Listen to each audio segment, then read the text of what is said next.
Honorables collègues, au cours des 13 années où j'ai été au Sénat du Canada, je ne crois pas avoir été confrontée à un débat aussi important que celui-ci. J'aimerais rappeler à tous les membres du Sénat que notre principal rôle ici, c'est d'être la voix de notre région et la voix de notre pays. Des voix qui doivent être entendues, qui doivent être présentées lorsqu'elles semblent ne pas être suffisamment entendues, surtout par l'autre côté, surtout lorsqu'on pense que l'exécutif bafoue ses voix. Cette institution a un rôle de supervision du gouvernement. Dans ce cas-ci, nous voyons un gouvernement où ces protestataires, ces convois sont arrivés au Canada et ils ont été marginalisés par le premier ministre du Canada. Et cette minorité, en fait, qui était de côté, marginalisée, tout d'un coup, ce convoi, ces protestataires sont devenus une telle menace qu'il fallait s'y opposer, quelque chose qui ne s'était jamais passé dans notre pays. Après avoir admis cela, le premier ministre a eu tort lorsqu'il a traité ces gens de minorité. Chers collègues, il ne faut pas être génial pour se rendre compte que ce n'était pas un groupe sur l'accotement. Ce pays est plus divisé que jamais, plus que jamais je ne l'ai vu au cours de ces dernières années. On a vu plusieurs gouvernements aller et venir, on a vu beaucoup de différents discours dans ce pays, mais jamais de ma vie ai-je vu d'aussi profonde division dans notre pays. Et dans ces moments comme ceci, comme quand l'exécutif du pays a l'obligation et le premier ministre a l'obligation de mettre les intérêts du pays au-delà de lui-même, de son parti et de la politique partisane. J'ai vu ça à maintes reprises sous le leadership de Stephen Harper. Je l'ai vu dans ce caucus-ci. Je l'ai vu aussi sous le leadership de l'ancien premier ministre Jean Chrétien, duquel j'ai toujours apprécié qu'il mettait les intérêts du pays au-dessus, en fait, de tout le reste, de la partisanerie. J'ai vu cela aussi sous le leadership de Brian Mulroney. Je sais que les politiciens sont toujours tentés, en fait, d'aller chercher leurs bénéfices personnels. Dans ce moment d'une crise existentielle, tous les ministres sont obligés de rassembler, de fédérer les partis, de ne pas jeter de l'huile sur le feu, de ne pas traiter les protestataires de tous les noms, de ne pas les traiter de racistes, d'extrême gauche, d'extrême droite ou d'autres mots grossiers dont on les a affublés. Pas besoin de les répéter. Ce genre de posture politique est tout à fait inutile. Et nous avons vu que ce gouvernement l'a fait aux dernières élections, lorsque le gouvernement a voulu nous polariser. Alors, certains ont dit, en fait, 80% des Canadiens sont vaccinés. Qu'est-ce qu'on fait des 20 autres pourcents qui ne veulent pas être vaccinés, qui sont réticents vis-à-vis du vaccin, qui ont une phobie, qui ont une réticence pour quelque raison que ce soit? Je crois dans la liberté de choisir. Je crois qu'un homme ou une femme a le droit de se voir offrir un consentement éclairé avant de subir une chirurgie. En tant que citoyen canadien, je pense que le gouvernement devrait, en fait, éviter de donner son opinion lorsque un citoyen ou une citoyenne décide de subir une procédure médicale ou une chirurgie. Alors, lorsque ces protestataires sont venus à Ottawa, eh bien, il y a des règles qui existent au Canada. Moi, je suis doublement vaccinée. J'essaie de convaincre mes voisins et mes amis de se faire vacciner, en fait, pour lutter contre cette pandémie. Mais je reconnais aussi le droit d'autres qui ne veulent pas se faire vacciner. Je reconnais les droits de quelqu'un qui peut s'attendre à son gouvernement qui soit juste et équitable avec tous ses citoyens. Alors, lorsque une protestation arrive à Ottawa ou qu'ils vont à Coutts, à Toronto ou à Québec, ils ont le droit de s'exprimer. C'est fondamental dans notre démocratie. On ne peut pas leur enlever ça. Mais vous savez, en fait, il y a quelques années, il y a eu des protestataires qui ont eu le droit, ou ces respectée.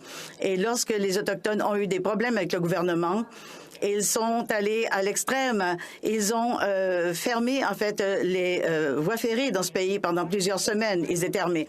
Lorsque il y a eu Black Lives Matter, ces gens avaient fondamentalement le droit de s'exprimer. Et tous les politiciens et politiciennes ont le devoir de respecter ces protestations. En tant que parlementaire, ou en tant que premier ministre, il faut dialoguer avec ces gens. Quelqu'un, plus tôt, a dit que les 3 R sont ce qu'il y a de plus important dans notre démocratie. Les droits, les responsabilités et le respect. Je crois que c'est le sénateur Arnott qui l'a dit. Je suis d'accord avec lui. C'est un droit de protester dans ce pays, mais c'est la responsabilité du Parlement, de nos gouvernements et du Premier ministre d'entamer un dialogue avec ces protestataires. Ce ne sont pas des ennemis de l'État, ce sont des gens frustrés.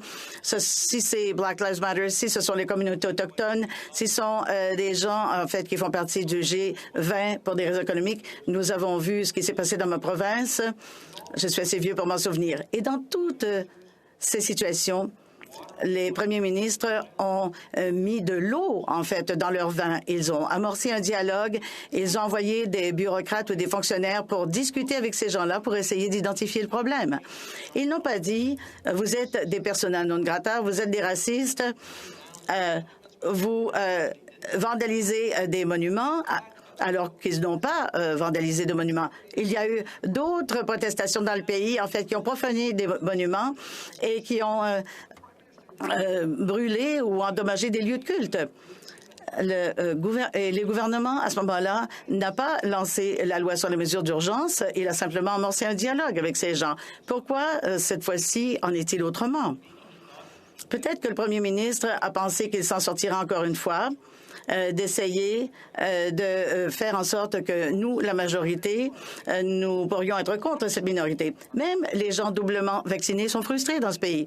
Nous sommes frustrés à cause de mandats qui sont inéquitables, pas justes. Par exemple, lorsque le gouvernement met en place une restriction pour les voyages, mais il y a en fait un double standard ici. Si vous êtes un Canadien et que vous devez vous rendre en Californie ou au New Jersey, pas de problème, vous prenez l'avion, vous faites votre test PCR et vous revenez. Tout va bien. Si vous avez une maman malade au Vermont, par exemple, et que vous êtes à Montréal et que vous devez rendre visite à votre mère, vous ne pouvez pas traverser la frontière parce qu'il y a un mandat. Il faut faire ça. Il faut s'en remettre à ces restrictions. Il faut sauver le pays. Mais si on prend un peu de recul, bon, les sacrifices sont faits pour ceux qui ne peuvent pas se permettre de prendre l'avion et qui veulent y aller en voiture. Mais ceux qui prennent l'avion, ils ont le droit. Alors, 2 poids, 2 mesures. Nous avons eu un exemple où il y a eu des protestataires à Coutts, au port Ambassadeur aussi, au pont Ambassadeur. Mais les forces de l'ordre là-bas ont été capables de résoudre le problème. Personne n'a appelé le premier ministre pour dire « Accordez-nous la loi sur les mesures d'urgence parce que nous ne nous en sortirons pas ». Les autorités de Québec, dans la ville de Québec, ils ont pu traiter de façon efficace le problème. Ils n'ont pas mis de l'huile sur le feu. Ils ont amorcé un dialogue. Ils n'ont pas eu besoin de mettre en place des mesures d'urgence. Alors, ça ne peut être excusé. Cette loi. En fait, ce premier ministre a voulu accélérer les choses lorsqu'il voyait qu'il perdait le contrôle. Et à ce jour, il n'a pris aucune responsabilité pour ce problème. Autre chose, chers collègues, ceci aurait pu être réglé très rapidement si ce gouvernement avait eu la volonté de faire ce que les autres gouvernements ont fait, c'est-à-dire lever les mandats. L'Alberta l'a fait, la Saskatchewan l'a fait, l'Ontario l'a fait, le gouvernement du Québec l'a fait aussi. Le seul gouvernement qui refuse de lever ses mandats, c'est le premier ministre Trudeau. Et à ce stade-ci, nous voyons qu'il n'y a aucune bonne raison à cela, sauf qu'il ne veut pas reconnaître sa décision. Ce n'est pas un jeu. Nous voulons réunir un pays qui est profondément divisé. Nous voulons lancer une réconciliation après la crise de la COVID. Et, chers collègues, sachez que ce n'est que le début des perturbations parce que la crise suivante sera fondamentalement pire. Et le premier ministre le sait très bien. Le premier ministre a invoqué la loi sur les mesures d'urgence alors que ce n'était pas nécessaire parce que les policiers, pour donner aux policiers les pouvoirs nécessaires pour agir sans qu'ils n'aient à rendre de compte. Hier, le gouvernement nous a dit de leur faire confiance et qu'il y a suffisamment de preuves pour justifier l'invocation de la loi. J'ai demandé ces preuves, on ne l'a pas vu. Ils ne nous ont rien donné. Mais le gouvernement nous demande de leur faire confiance et de donner tous ces pouvoirs à la police. Moi, je crois qu'ils auraient dû être capables de maîtriser la situation avec les lois actuelles. Si les policiers sont incapables de maîtriser la situation, en tant que législateurs, nous devrions changer la loi. Il n'est pas question de créer une dictature. Comme vous l'avez vu, sénateur Gould, nous sommes très souples ici. Tout ce que vous demandez à vos collègues ici au Sénat, on les accomplit relativement rapidement. On approuve les projets de loi, on a modifié et adapté nos mesures à la COVID et on n'a pas hésité. Mais si on demande aux policiers de choisir qui peut accéder à la cité parlementaire, pour moi, c'est incroyable.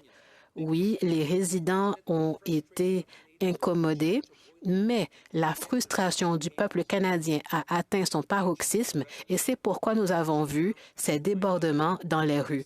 Mais maintenant, il faut dialoguer avec eux pour écouter leurs préoccupations. Depuis la loi sur les mesures d'urgence, nous avons vu des contestations et nous avons vu d'autres réactions. Les investissements étrangers sont alors plus faibles depuis 7 ans. Alors, si nous devenons la risée des démocraties occidentales, si nous faisons la une au Royaume-Uni ou aux États-Unis ou en France ou en Allemagne, si on reçoit des appels de nos collègues étrangers qui nous disent « Qu'est-ce qui arrive à votre démocratie? » Je ne sais pas quoi leur dire. Je ne sais pas comment des milliers de personnes à Ottawa ont pu détourner nos lois et ont pu contourner nos mesures de sécurité. La Première Guerre mondiale, la Seconde Guerre mondiale et la crise d'octobre ont mené à l'utilisation de la loi sur les mesures de guerre. Et l'histoire a démontré qu'à chaque fois que cette loi a été évoquée, il y a eu des indiscrétions, il y a eu des erreurs. Il a fallu que le gouvernement présente ses excuses dans cette chambre et à l'autre lieu. Alors, il ne suffit pas au gouvernement de nous dire de leur faire confiance. C'est au peuple de prendre des décisions aux urnes. Ils décideront s'ils font confiance au gouvernement ou non. Mais nous devons avoir tous les faits avant de prendre des décisions. Le premier ministre, en plus d'avoir lancé des épithètes aux manifestants, il a aussi un autre talent. Il réinvente l'histoire. La partisanerie est devenue, fait maintenant partie des débats publics. L'extrémisme, le racisme, les gens de l'extrême droite, tous ces termes sont des mots-clés ou une façon d'étiqueter les gens qui s'opposent à nos points de vue. Mais je pense que toutes ces descriptions commencent à le rattraper. Le Premier ministre dit qu'on est tous dans le même bateau. Il dit aussi qu'il va appuyer les gens, sauf si vous êtes un camionneur. Si vous êtes camionneur, vous êtes laissé pour compte. Si vous n'êtes pas prêt à accepter une procédure médicale, si vous n'êtes pas prêt à accepter un vaccin, vous serez seul. Si vous refusez, vous serez mis en quarantaine chez vous par le gouvernement parce qu'il y a des règles différentes pour les gens qui prennent l'avion et les gens qui voyagent en voiture. Il y a aussi la bureaucratie oligarchique. Nous avons un privilège. Nous sommes rémunérés et notre rémunération est garantie hebdomadairement. Mais il y a d'autres personnes dont le revenu dépend de leur travail. Il y a nous avons des employés, par exemple, donc nous sommes assurés que nos employés soient rémunérés à temps. Tout le monde ne fait pas partie de cette oligarchie. Comme nous, des citoyens dans le secteur privé ont vu leur revenu diminuer de 30 %. Certains ont perdu leur emploi. Alors, chers collègues, en conclusion, nous avons une obligation. Nous devons faire en sorte que ce pays qui est maintenant divisé se réconcilie. Nous devons représenter les intérêts de tous les Canadiens pendant cette crise, parce que la crise de la COVID était la première crise, mais maintenant, il y a la crise dans les épiceries. Il coûte de plus en plus cher pour nourrir une famille. Sénateur Oussakos, votre temps tire à sa fin. Merci.